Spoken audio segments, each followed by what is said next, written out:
I have grown up and I have grown old in Alcoholics Anonymous, and this is by far, thank you so much, this is the best break I have ever gotten in my life. I used to drink a lot, and I don't anymore. I've been sober continuously since December 18th, 1976. Don't clap.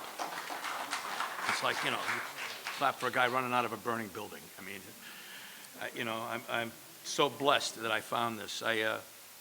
I was born and raised in Worcester, Massachusetts, the heart of the Commonwealth, as we say. I like to refer to it as the Paris of New England. If you've ever been there, you know it is far from that. But, I grew up in a predominantly Irish Catholic working class neighborhood. Alcoholism took its toll on my family. My father was an alcoholic, and my mother kicked him out when I was 2 years old. My mother was a nurse, and she raised my sister and I by herself, and my redheaded sister, Rosie. I walk kind of an emotional razor's edge. I hope I don't cry, tonight, because thanks, it's okay. Is there a timer? Oh, okay. Somebody give me 5, so that I'm, hopefully get sober. So anyway, I grew up in this, this Irish Catholic working class neighborhood, and I want to tell you one thing. I want to tell you something. There's a line, on page 25 in the big book, and there is a solution. It says that we have had deep and effective spiritual experiences which have revolutionized our whole attitude toward life, towards God, towards our fellows, towards the universe. The central fact is that God has entered into our hearts and life in a way which is indeed miraculous and commenced to do those things for us which we could not do for ourselves. I couldn't get out of my own way before I came here. I want to tell you, if you're new, this works. This works. If you want to stop drinking and you want to have a good life, I promise you that if you do this one thing and take care of your one problem, your alcoholism, everything else will eventually fall into place. I've had a wonderful life. As I said, I've grown old. I've grown up and I've grown old in Alcoholics Anonymous. I've been here a long time, and I started drinking. I was a mess before I ever picked up a drink. I had emotional problems long before I picked up a drink. And I didn't get drunk for the first time. I had tasted alcohol. We'd go up to New Hampshire. My father's side of the family would get a big cottage up at Hampton Beach for a couple of weeks in the summer, and they'd ship us, my sister and I, up there with everybody. And my uncles and my dad would let me have sips of their beer and ale. And it tasted awful, and I didn't care for it. And then when I got older, somebody would steal a bottle of beer from their father, and we'd go down the schoolyard, and everybody get a pull on it. And I had one friend who was Italian. His grandfather made wine. And before a dance one night, he brought a quart of wine, but there were 8 of us, so, didn't go very far. And it didn't do anything for me. And so one night, when I was 16, some friends of mine were invited to a party, and we were going to get drunk. That was the event of the night. And we went downtown, and we got an old wino to buy us some booze. And I got a half pint of VO, and to this day, I don't know why I ordered VO. It's 2 letters, easy to remember. And it was like a couple of dollars, which was all I had. And I got that half pint of VO, and we went to the park, and I started sipping it because it tasted nasty. And about halfway through that half pint, the magic happened. And alcohol filled holes in places in me where up until I drank, I didn't know I had places. It was magnificent. It made me more comfortable. I think I'm addicted to comfort more than anything else. It made me more comfortable than I had ever been in my life. And we finished it off, and I didn't get fallen down drunk or anything, and we went to that party, and it was at this girl's house. Her dad was an attorney, and she lived in a nice neighborhood, and they had a big house, and everybody has cellars back there, and the cellar was done over into a big game room. And the music was playing, and kids were dancing, and I had a marked personality change. There was a girl, her name was Donna Hanley, and Donna Hanley was a Malibu honey in the middle of Massachusetts. Donna Hanley was 15, I was 16. She had blonde hair and big blue eyes and boobs, and she was magnificent, man. And she was talking to a couple of her girlfriends against the wall, and I walked over to Donna and I asked her to dance. And she said yes, and I couldn't believe it. And I got out there and I started dancing, and I couldn't believe that either because I didn't dance in public. I have a friend, Steve A., and Steve says if you see me dancing, I have a new sobriety date because he doesn't dance sober either. And I got out there and I started dancing with Donna, and Donna goes, Eddie, I never knew it was so much fun. I thought, Jesus, I never did either. This is great. And I got up, I went home that night, had a great time, and I went home that night and I didn't get caught. And I woke up the next morning and I was an alcoholic. because it says we have an allergy of the body coupled with an obsession of the mind. And the obsession of the mind was clicking that next morning. I couldn't wait till next week till I got to do that again. And the next weekend came, and I did it, and went with my friends, and I got really drunk, and they were smart enough not to bring me home, and I woke up in my friend Joe Murphy's cellar, and I heard all this talk at the top of the stairs. Now, I have always been self-obsessed. My mom would say to me when I was a kid, "Don't you ever think about anybody but yourself?" And I went, "No, why would I? I had no idea. I didn't get it. I've always been self-obsessed. It is not conceit. I don't think well of me. I just think about myself all the time. And what are you thinking about me?" And I got up and I couldn't wait. And so I got drunk and I go up Joe Murphy's cellar, and I go upstairs, and they're all laughing and talking, and I knew they were laughing about me. Every time I ever walked into a room and I heard people laugh, I knew they were laughing at me. Every time I heard people whisper, I knew they were whispering about me. And this time I was right. They were. And I said, "What happened?" And they told me. And I thought, if that's the price you pay, I'm willing to pay it. And I became a weekend drunk in high school. And I started getting caught when I come home. And my mom, because of my father, she was really against alcohol. I mean, she had an occasional drink, but she wasn't an alcoholic. And I remember I was 17. I'd been drinking for about a year, and I came home drunk, and she got up the next morning. She was tired of my stuff, and she started banging pots. I was hungover, and she started banging pots and pans and turned the radio up, and just the washing machine was going, and just, oh, God, the noise was horrible. I jumped up and got my clothes on, and I ran up to the neighborhood coffee shop, and I got a cup of coffee, and I never forgot this. I got a cup of coffee, and I reached for the coffee, and my hand was shaking. And I'd seen drunks shake, and I thought, I'm 17 years old. This can't be from the booze. This can't be from the booze. The disease of denial. I just stuffed that down. And so I continued to drink through high school, and I made my first meeting of Alcoholics Anonymous when I was still in high school. I drank a pint of vodka. I mixed up a big batch of screwdrivers and drank it by myself, and I overshot the mark. A pint was way too much for me to drink. Someone told me, the dumbest creature on earth is a teenage boy. Someone told me, drink vodka, you can't smell it. And I went, got it. So I drank this vodka. Let me tell you, you can smell it. It's coming out of every pore in your body. And I overshot the mark. I got really, really drunk, and I came home early, which is way different than coming home late, because everybody's up and awake, and they're not getting out of bed to see how you're doing. They're there. And I forgot my key, and I knocked on the door, and my mom opened the door, and I passed out. And I reek of alcohol, and I came to, and she's yelling, "You're just like your father. You're just like your father." And I felt awful, and I got up the next, they put towels on my head, and I went to sleep. And I got up the next morning, and I'm hungover, and I feel really bad. And the whole neighborhood knows that I have been hideously drunk. Well, they've seen it, but they know that night I got really drunk. And she called the parish priest, the family doctor, like everybody knew that I had gotten drunk. And she called this Jesuit that she knew from Holy Cross College, Father Jim, and they wrote a book about him called Anonymous Disciple. And he was a member in good standing of Alcoholics Anonymous, and she knew him. She was a nurse at this hospital, St. Vincent's Hospital, and she knew him from there. And it was arranged for me to go to this meeting and meet Father Jim. And so I did. I was full of guilt and shame, and I went down to this meeting, and I met Father Jim. And they took all the newcomers in this room, and this guy, Eddie D., told his story. And I lacked at that time what I believed to be the magic ingredient to make it in the program of Alcoholics Anonymous. I wasn't desperate. Our book talks about, in working with others, it says you are sure to meet someone desperate enough to accept with eagerness what you have to offer. If not, move on. You may ruin a chance to help somebody else. And I wasn't desperate at all. But it let me know that Alcoholics Anonymous existed, and it planted a tiny little seed in the back of my head when the time came. At least I knew that you were here for me. And so I didn't get it, and I went off, and I'm off and running, and I got out of high school and bounced around a couple of lousy jobs, and was about to get, I got called up by the draft, and I didn't want to get drafted, so I got into a community college where you needed a pulse to get into the community college. But you could get a deferment. And so I went off to Quinsigamond Community College. Now I got to tell you, I was telling my friends before, I have 3 cousins that went to Harvard University, one that went to Dartmouth, the really smart one went to Dartmouth. They were all really bright. They all went on scholarship.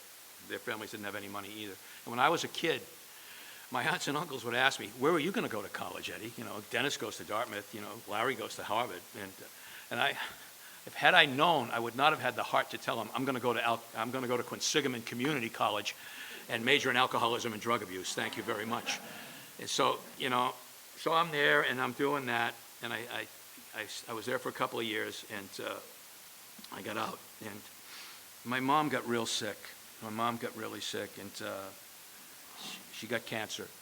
And she had a pretty good year, and then she had a really bad 4 months. And by this time, my drinking is totally out of control, and I'm taking, I know we have a singleness of purpose, but I did take drugs. I came up in the 60s. I took everything, every color and initial you can name. But I like booze. Booze is predictable. I love to drink. And so my mother had a bad 4 months, and she's dying.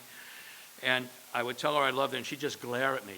My mom, my little flinty Irish mother with her cold blue eyes, she would just glare at me and tell me, you're going to prison. You keep doing what you're doing, you're going to prison. And thanks, Ma, and so I stayed sober 30 days before I never stayed sober since I started drinking for any length of time. And I stayed sober for 30 days before she passed. And her nurse friends, she was so loved in her community, her nurse friends came and they cared for her around the clock. And it came time to take her to the hospital 4 days before she died. It came time to take her to the hospital, and we called for an ambulance, and the ambulance came. And my sister said, do you want me to go with you? And she said, no, I want my Eddie. And I went, now, Jesus, we battled forever. Now you want me? And I got in the ambulance with her, and that was the last time I ever spoke to her. And we took her to the hospital, and we brought her in her room. And I came out of that room, and I fell on the floor, and I fell apart, and I cried, and I cried, and I cried, and it was grief. And my cousins came up, and they took my sister and I out to dinner. Now, I haven't had a drink in 30 days, and I am a textbook alcoholic. I take a drink, the drink takes a drink, and the drink takes me.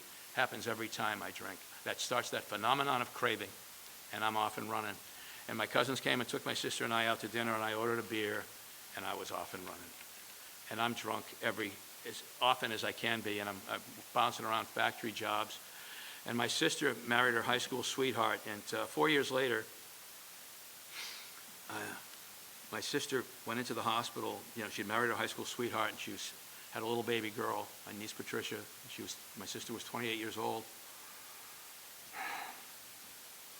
And she went into the hospital for what was supposed to be a routine, she had a cyst on her colon, and it was supposed to be a routine operation. It was supposed to be a nothing operation, and the instruments weren't properly sterilized, and she got sepsis. And she was in intensive care for 4 weeks, and she was dying. And I called her, and she said, please, Eddie, please don't come up and see me. I'll see you when I get out. And she knew she wasn't getting out of the hospital. And she didn't want me there because, you see, I say and I do obnoxious, stupid, selfish, asinine things when I'm drinking. I am that loud, obnoxious fool when I'm drinking, and nobody wants to be around me. And I went to the hospital anyway, and I went up there, and all her friends, her husband was there with his family, and all her friends were there, and they just glared at me. And the only one who hated me worse than them was me. I despised myself. I hated myself, and I had no idea how to stop it. And I honored her. I didn't go in, and she passed, and I didn't go in. And I drank for another year, and it was insane. My drinking was insane. And I don't know how it happened, but one night in April 1975, I was standing outside this bar I drank at, Ed's Place, and I had an epiphany. I had that moment of clarity that you hear about. And I came to the realization I was a mess. I had like 3 pairs of pants. I was living in an $11 a week room across the street from the factory, and I was okay with that as long as I could drink. As long as I could drink, I was okay with any way my life was. And I had this epiphany, and I realized I did this to me. Every drink I drank it. Nobody forced it on me. Every drug I took it. Nobody forced it on me. I did this to me. And I remembered Alcoholics Anonymous, but it was my 27th birthday, and you got to celebrate your birthday. And I went on a bender for 3 days. And I had what to this day has been my last drink at a place called the Blue Plate Lounge in Holden, Massachusetts, at approximately 1 a.m. on April the 28th, 1975. And it was a shot of tequila and a Bud back. And I got in my Volkswagen that I paid $50 for in time payments from a friend of mine. And it had no reverse. And the passenger seat wasn't connected, and that came in handy later because a buddy of mine had gotten sober, so we would go to meetings together, and he would sit in that and turn it around, and we'd have face-to-face conversations while I was driving. And it was funny. And, and so I showed up at my girlfriend's house. Well, it actually wasn't a house, it was a trailer. And we was trailer trash. And, I showed up at Peggy's, and I said, I'm going to call Alcoholics Anonymous in the morning. And she said, you mean it? I said, yeah, I'm going to call them. And I got up the next morning. I wanted absolutely nothing to do with you. I wanted the Budweiser bad. And she said, you said you were going to call.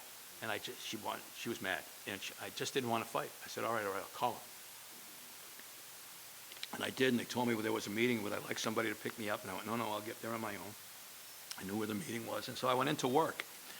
And I was working at Norton Abrasives, making grinding wheels. And I showed up on the wrong, and they were tired of me. I was on probation, and they were tired of me. And I showed up on the wrong shift. I showed up on the 3 to 11. I was supposed to be there for the 7 to 3. And my boss was waiting by the time clock. And he went, don't clock in. We want to see you in the front office tomorrow morning at 8 o'clock. And I went, good. I was going to have to leave early anyway. I'm going to Alcoholics Anonymous. And he was a really nice man. His name was Bob Brown. He literally threw his hands in the air and went, you mean it? And I said, yeah, I mean it. And he must have seen something in my eyes. He said, all right, be in here at 7 o'clock tomorrow morning. Saved my job. Hadn't even been here yet. Good deal,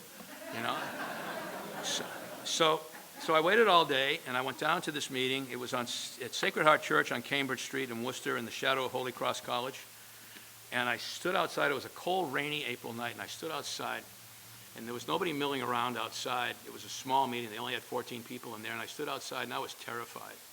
I was scared to death, and I didn't know why, and I do now, and I'll share it with you. I was terrified because I didn't know what went on inside of Alcoholics Anonymous, and I want to look good at it before I'm willing to play the game, and you can't do that here. It takes a leap of faith.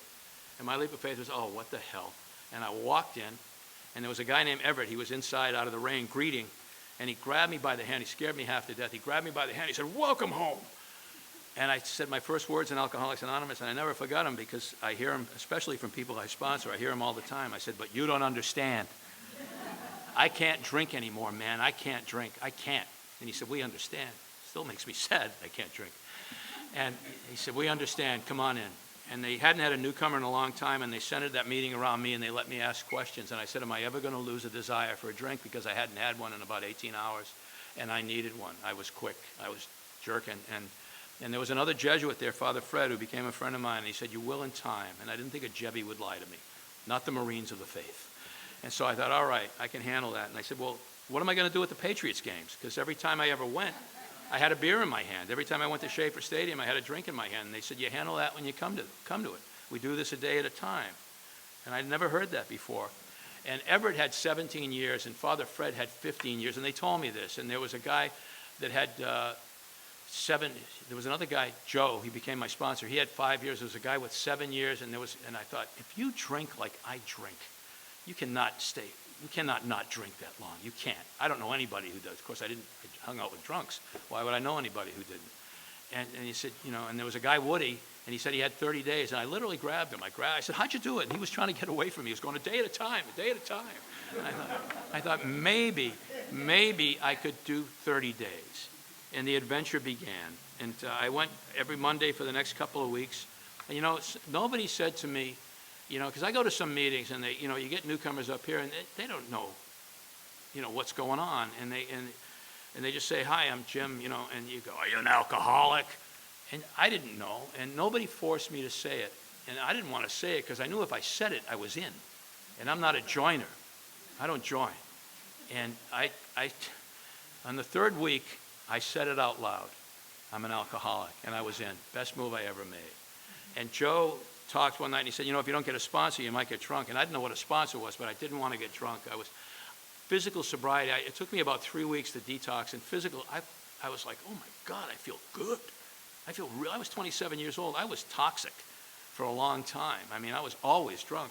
And I started to feel good, and I started to lose all this water, basically. I had edema. If you shook hands with me, I squished. You were walking away going, Jesus. Really. And I felt wonderful. And I loved physical sobriety.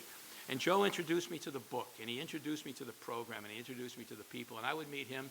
I would go out to Leicester where he lived, or he would come into Worcester, and we would go to meetings together, and it was glorious. And I didn't know about the steps or the traditions or anything. I didn't know anything about Alcoholics Anonymous. But I remember one meeting I went to, and there was a guy there, and that's why, I dress up. there was a guy, because might be the only big book somebody sees, and I want it to be a good one. So there was a guy speaking at this meeting, and he was an old guy. He was probably in his 40s. And he had a suit on, and he was dressed nice, and he had a suit and tie on. And during his talk, he said, I believe that profanity is the sign of a conversational cripple. And I was really streety. And I thought, fucking A, And that's the only time you'll ever hear me curse from a podium. I don't do it. My mom, in my house, there was no cursing. My mother didn't curse. She came from she just had these old school values. My mother cursed once, and it was at me. And she said, I was drunk again, and she said, you've been nothing but a little shit to me. It sobered me up. I was, oh my God, Ma, you swore, So I didn't curse, but, I heard this guy, and I thought, that's great, really, because I didn't want to have a potty mouth. I did, but I didn't want it.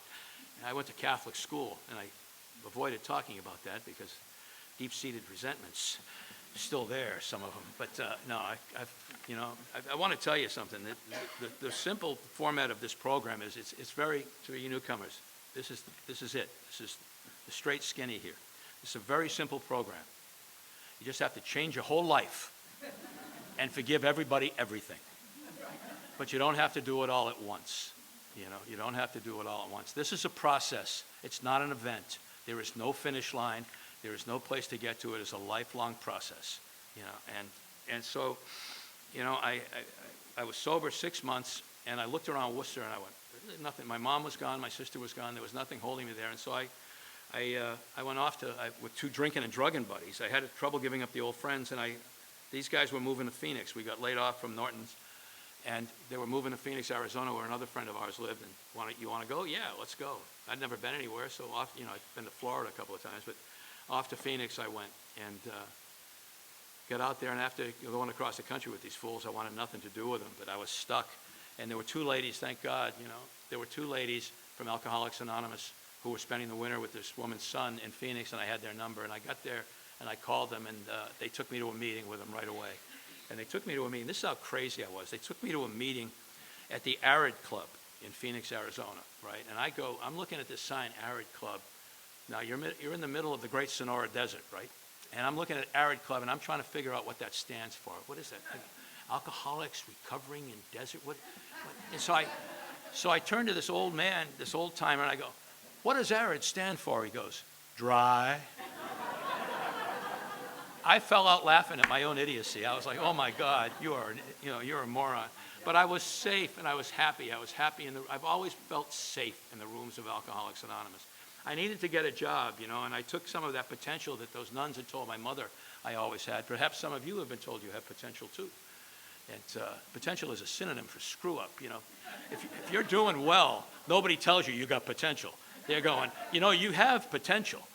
And so I took some of that potential, and I got the best job I was capable of getting at the Hitching Post Car Wash in Scottsdale, Arizona, and I was a backer-outer.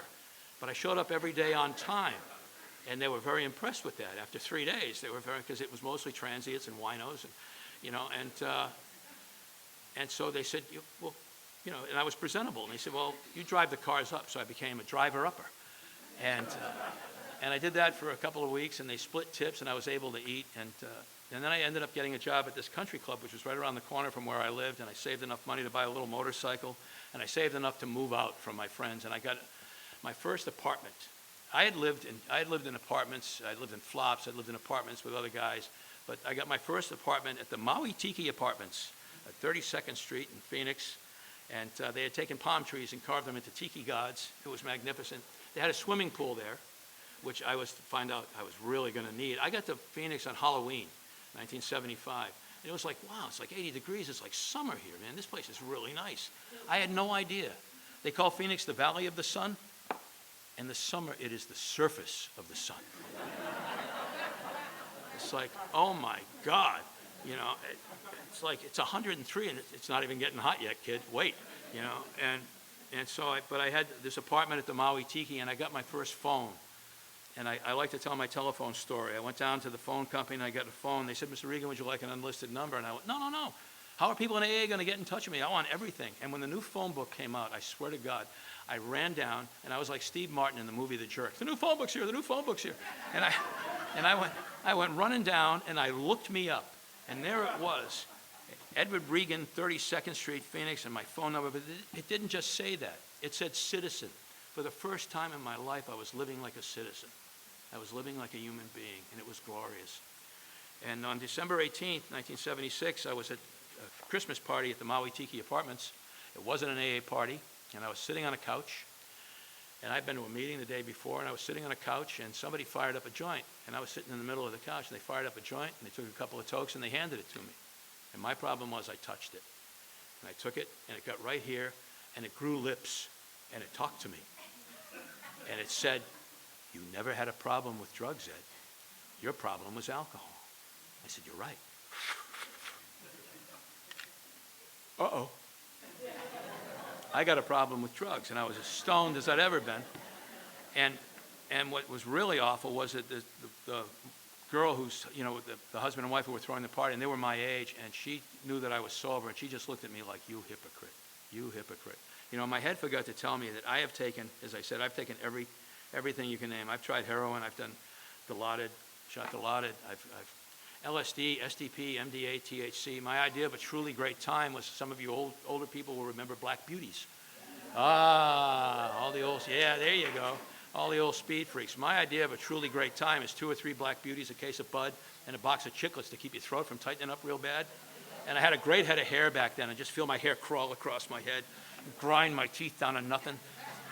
Feel like you're going 100 miles an hour with your feet nailed to the floor, just and talk about the same thing over and over and over and over again all night long. I became a redundant man. So, and that's, my head is not my friend. And so, but I thought time was your badge of honor, and I thought time was what counted, and I didn't change my date. And I moved up to Los Angeles in 1979 because I was faltering. I had accepted the first half of the first step, that I was powerless over alcohol, but my life was unmanageable. I was going nowhere in a big hurry. And it was suggested that I talk to Clancy, and I'd come to some Pacific Group meetings, and I liked them. And so I did, and I came up and I asked him to be my sponsor, and I got active and involved in the Pacific Group.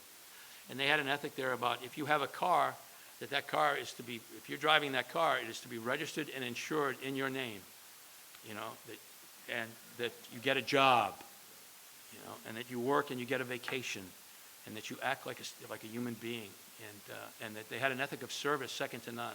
And I had done service. I'd always been active in service since I got sober in Massachusetts. But theirs was, your status was if you had a panel. And I couldn't wait, and I finally got my own panel, and it was a DRC. It was a Skid Row Detox on 6th and Town in Los Angeles. And it was the 5th Friday of the month. And so I kept it for 2 years so that I'd get a year, and then I got a panel at the Midnight Mission, and I'd go on your panel, you'd go on mine. And I learned more about the disease of alcoholism going on those panels than I did from listening to anybody talk from a podium.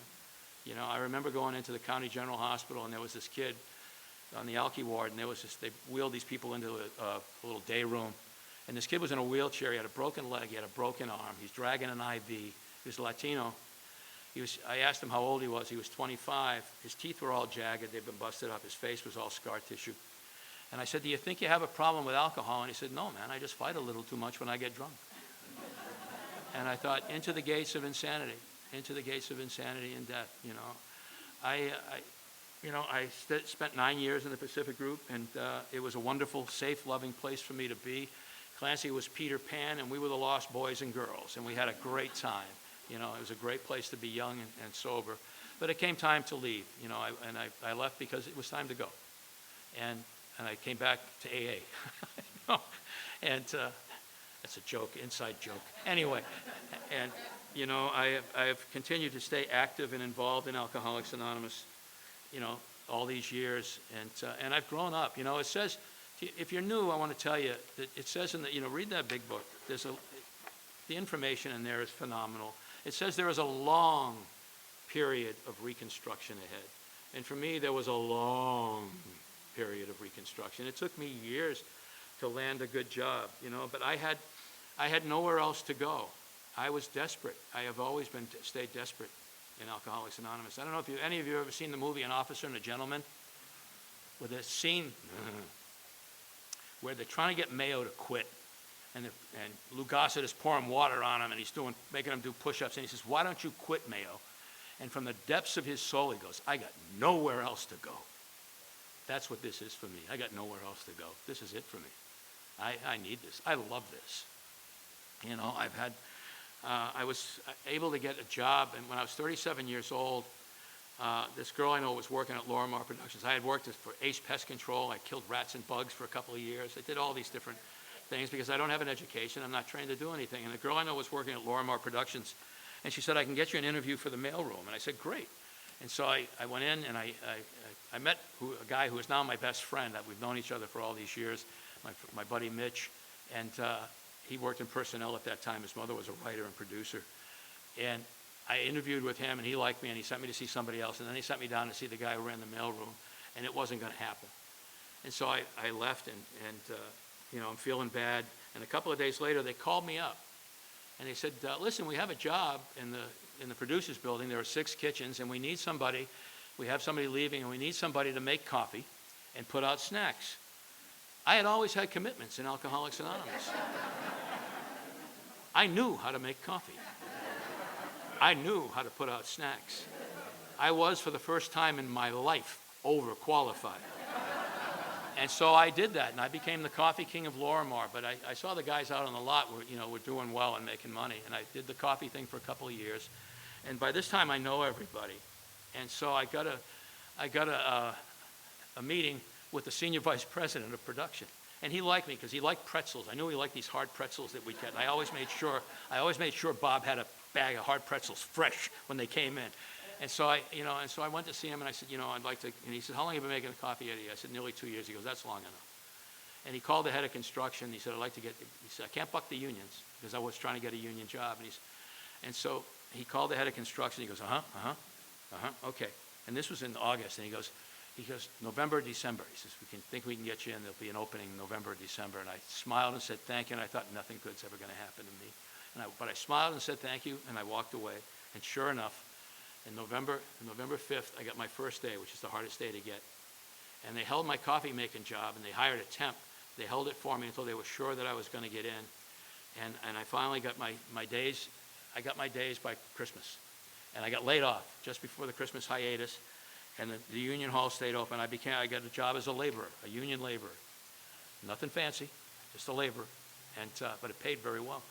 And they waited for me at the union hall, and I went down there with my money in my grubby little hand, and I became a member of Local 724 of the AFL, American Federation of Labor, CIO, Congress of Industrial Opportunity, Labor's Local 724.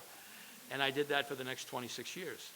And I worked on television, and I worked on movies, and I loved it. I loved going to work. I was happy to go to work in the morning until toward the end it became work. But I left TV, and I started working on features, and I started getting credits, and on the features. Those names that go by really, really fast? At the end, the big names go first slowly, and then everybody else goes, but if you freeze it, you can see your name. So I would rent the movie when the movies came out. I'd go down to Blockbuster and rent them. And VHS was a little blurry, but when CDs came out, it was crystal clear. And I could see my name there. And, I did that for 26 years, and I was able to save enough money, and I bought a little place of my own. I have a little condo, in a nice neighborhood in the west side of Los Angeles. I'm not from Santa Monica. I live 1 block from Santa Monica. But, and I have a nice life. I never married. There were lots of ladies, but I never married. And why? I don't know. I do know. I just never thought anybody could love someone as broken as I was. And that, and then it was too late. And I'm okay with it. I'm okay with my life today. I have a God in my life. I was raised a Roman Catholic. I never got it. My mother and my sister loved Catholicism. It just, the Mass was in Latin. When I was a kid, the priest's back was to you. I didn't know what he was talking about. I didn't know what was going on. It never clicked. It never clicked for me. But I always believed in something. People ask me if I believed in God, even when I was drinking. I say, yeah, I believe there's something. I can't comprehend a particle of dust coming from nowhere. There has to be source. There has to be a source from it. Call it God. And so my idea of God has changed over the years. and I have a loving God in my life, and I have a meditative practice, and I had my late sponsor, Al Sines, who died a few years ago. Al was big on meditation, and he got me. I had meditated throughout my sobriety, but I really got into it, and I'll tell you, it's a wonderful tool. It really is. It gets me centered. They used to tell me at work, Ed, you have one reaction, over. Because I just fly off the handle, and it took me a long time to calm down in sobriety, and I dealt with rage, and it's gone most of the time. It only comes out when I'm driving. I remember Chuck C. Chuck C. said something I've wished I could live by what he said. He said, I try and drive one car at a time. And I knew him as Bob did. He was Bob's sponsor. I knew Chuck, I went up to see Chuck. When I moved here in '78, and I heard him speak a few times, and I asked if I could come up and talk to him, and I did. And I went up to his house, and he did. I don't know if any of you have ever read A New Pair of Glasses, but he drew the circles and God, the universe, and everything in it, and he talked about these things. And when I walked in, I was a smart ass. I go, which one's the chair? Because he talked about sitting in this chair in heaven, and now in hell for years, and then now he sat in the same chair, and it was heaven. The chair hadn't changed, he had. And I said, which one's the chair? He goes, that one. I guess I'll sit over here. And he looked outside, and he said, you see that sparrow? And I said, yeah. He said, see that chicken hawk? And there was a chicken hawk over there. And I said, yeah. He said, sparrow doesn't want to be the chicken hawk? Chicken hawk doesn't want to be the sparrow. That's the problem with man. He has a duality of nature. He sees other than what he is, and he thinks that that's better than him. He doesn't realize his creator created him perfectly, and I still have trouble with that one. But he talked about God, the universe, and everything in it, and I couldn't comprehend what he was saying. But when I left, he hugged me, and I could feel it. I could feel it. It was, he told me he loved me, and I could feel it. There was something there. And fast forward 20 some odd years later, my girlfriend and I went up to Big Sur for a weekend, and we're coming home, and she had the cassettes of A New Pair of Glasses in her car. I said, well, let's listen to them. And I listened to him, and I could hear him. And I could hear what he was talking about, and I'd grown up. I'd taken the cotton out of my ears, and I was able to hear. I've had a wonderful life here, and as I said, if you're new, I hope you'll stay here. It's a program of attraction, not promotion. I'm not going to promote it too much. Yes, I am. This is great. I'm telling you, this is great. It really is. And the purpose of this book, the book, is to put you in touch with a higher power than yourself, i.e. God. And if you had done as much for us as God has, we'd be talking about you. So thank you. Thank you, Bruce, for letting me share.